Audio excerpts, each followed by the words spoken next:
Hi there, I'm just at the mural today and I'm doing this really tricky bit of geometry over here with the mosaic tiles. It's the very last panel of tiles.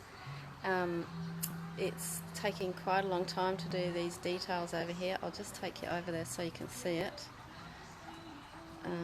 Most of this whole area has been finished now except for this last little panel of tiles.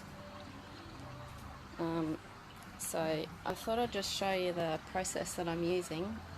It's quite time consuming and I'm using all sorts of different techniques, and I've been on the computer and I've been on the photocopier to get the scales right. So I'll just switch the camera around. I'll just zip around and switch the camera around so that you can see what I'm doing here. It's quite involved. I've had a few goes at getting the scale right on these large pieces of A3 paper. They've been through the photocopier and I've done some sketches up on the computer as well. And the problem is that this particular panel, just get my chair in the right spot, sorry about that.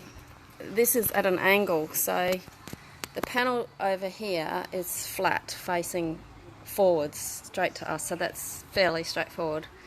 And so is this one here. This is because it's kind of a zigzaggy line on the wall here. There's like a little inset and an outset and all sorts of things going on with zigzag wall lines here. So these sort of panels here are all in perspective. They're all the angles are different, all the shapes are different all over the whole area. So it's not even just skewed like a normal skew, it's skewed and expanded because of the vanishing lines with the perspective.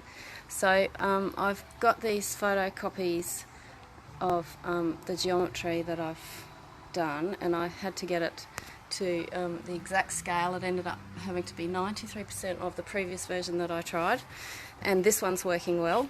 So I've got it all taped up on the wall here, and I've got white carbon paper behind, and I've also got some grey carbon paper behind, because when you look in behind, I'm going to try and do this one-handed. I'll just show you in behind.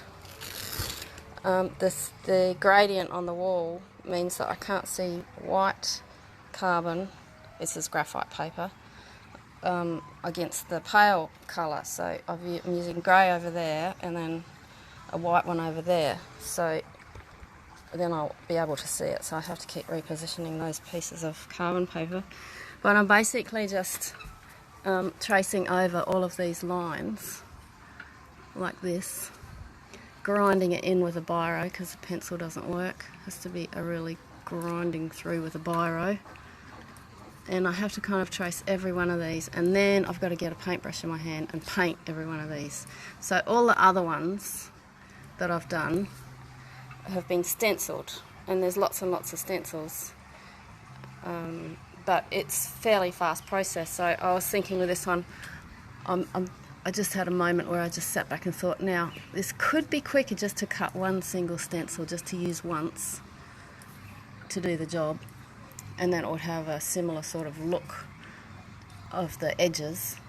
But I've gone this far, so it's much of a muchness really whether I cut a one-use stencil, which will take slightly longer to cut through the plastic. I lay this acetate sheet over the top of this piece of paper, and then I cut through the clear acetate, and then that becomes my waterproof acrylic paint stencil. But it takes longer to cut the lines than it does to draw the lines in biro like this. But then the balance is it'll be quicker to paint it after I've got the stencil cut. So that was the toss-up, and I'm just going to go this way just because I've started it, and it's much of a muchness either way. So this is my morning now, spending just doing this tracing over. I'm about halfway down the big panel. There's blue biro bits on the top, there's no biro bits on the bottom, and then once I've done that, it all comes down and I start painting it with a brush. So yes, Meredith, I'm going cross-eyed thinking about all this geometry that I'm dealing with as well. So it's just an extremely time-consuming process, but I'm really pleased with how it's looking. I'll just step back so you can have a good look there. From the right angle, when you're standing in the right position, This room really does look 3D. It looks like you can leap into it and walk up into it. I'm really happy about how the greenery's worked out, because it really matches the greenery that's up behind the wall when you stand right back from it. So still a fair bit of detail to go in up here, and I just need to finish off little places where the screw holes are and things like that.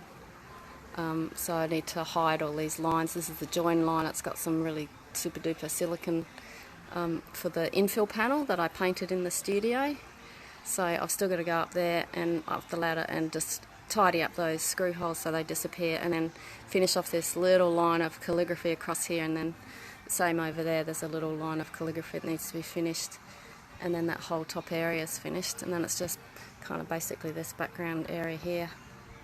So then once all that's done, of course, finally the columns go in. I've got the stencils ready to go across the top of the column headers. That's quite detailed up there, but then the columns will be really quick, but that has to go in last. There's a bit of detail down the bottom too, with some fancy feet on the pillars too.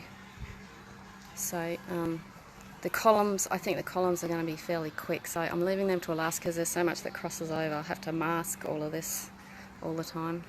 But anyway, it's lovely looking back, standing back and looking at it and admiring it, but I need to get my biro onto this stencil area here, so I have to get back to work. Anyhow, thank you for watching.